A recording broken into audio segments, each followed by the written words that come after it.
in the 60s, it was basically understood almost all artists had to go to New York. Yeah. I mean, you had to go to New York. You had to go to New York. Once again, our arrival gate is C-30.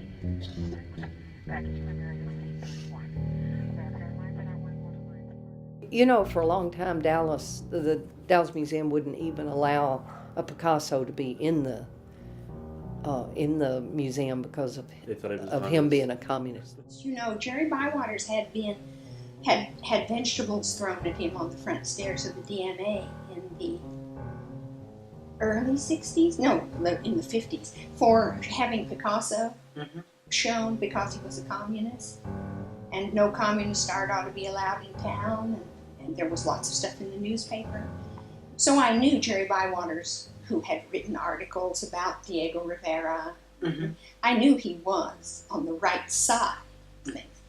But he was also quite funny. He had his office filled with lots of anti-communist posters. I don't know if that was irony or what that was. I went into his office and I thought, oh no.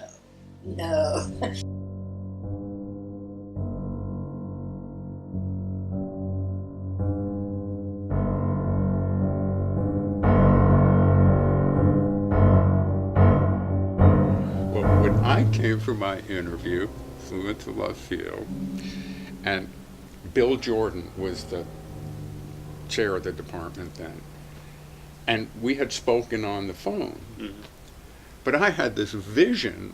I'm looking for someone in a cowboy hat and cowboy boots and stuff like that. Right. And there's Bill in an impeccable three-piece, double-breasted pinstripe suit. And he driving a big white Cadillac with fins. That fit. But not the suit. no, I had all these preconceptions, none of which turned out to be true. One of the things that happened in Dallas was DFW. I believe when DFW happened, more people were coming in. There was more support. More major corporations were coming in. So there was more support happening here for art. So I think that kind of support was happening for major shows of art. There were major things of art going on here. You didn't have to go to New York anymore to see a good art exhibit because you had the Kimball at that point, you had the DMA at that point, and they were both expanding, and they were both buying really great works of art because they had lots of money because all the corporations were coming in and helping to infuse money. And then you had all these fabulous and rich people in town who decided they wanted first-class art in town. People like Margaret McDermott and the Clarks, were giving these major pieces of work.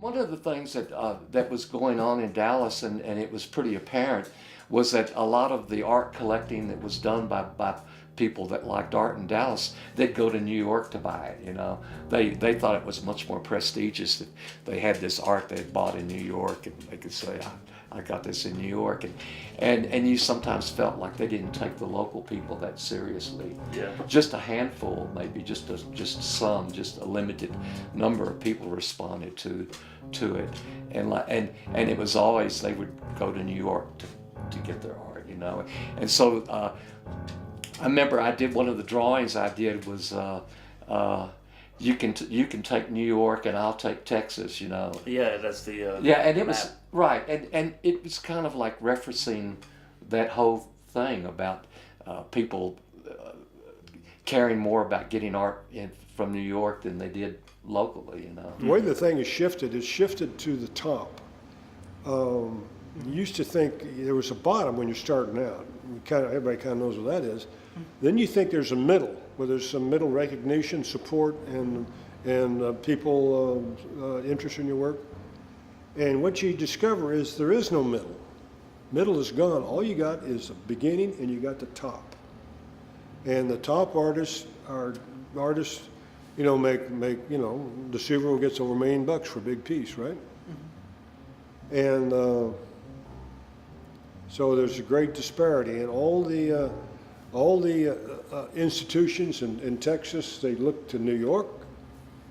People want to buy sculpture, they go to New York, and There was already, you see, a kind of consciousness of cosmopolitan happenings.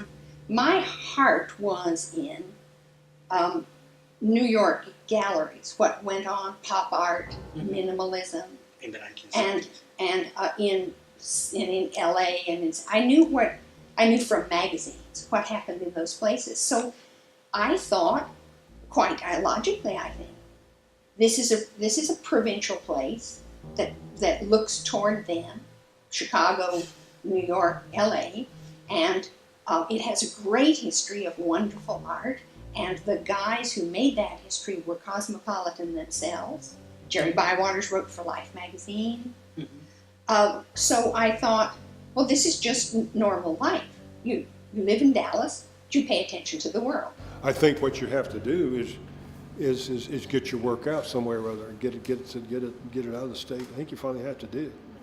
I mean, that we even stuck with being an artist is, I mean, we look back on it, is quite amazing, because no one said, well, now you need to do this, and this to show your work, and you know, this, and this, and no one ever told us any of that, as far as any of my schooling, and we just all had to figure it out all ourselves. But that, you know, that's the reason that the New Arts Festival happened. That's the reason that DW Co-op was formed. I was in West Texas when it was formed, but I joined it the following year because of Lene, and you know, that we created it ourselves, and that sort of made other things spring up. 500 Exposition, and it's amazing. It's still going on. And having art shows, you know, just, you know, I thought, well, I'll have a plastic camera show. You just think it up and you do it. And It was always thought of that you had to go to New York. Rauschenberg went to New York, and there's any number of so-called famous artists from Texas, or artists that have made it that were from Texas.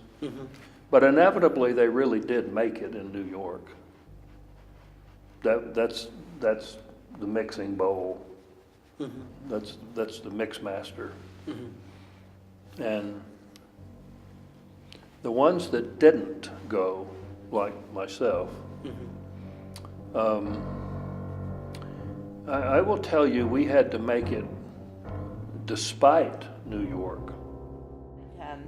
You know, probably some people who outside of Texas or outside of Dallas could say, oh, well, that's Texas, or oh, well, that's Dallas. But having lived here and been very, very conscious of what was going on everywhere else, New York, California, Europe, over the last 30, 40 years. Do you think Dallas has always been conscious of that? Not, well, as long as I've been involved, I've watched it, and they're not far off the mark at all. It's not like we're provincial here at all. I think most artists are feeling that way. I don't know if the general population of Dallas feels that way. They probably think, you know, art's a novelty or something, you know, but I think most of the artists here feel that we're all doing really cutting edge things here, you know.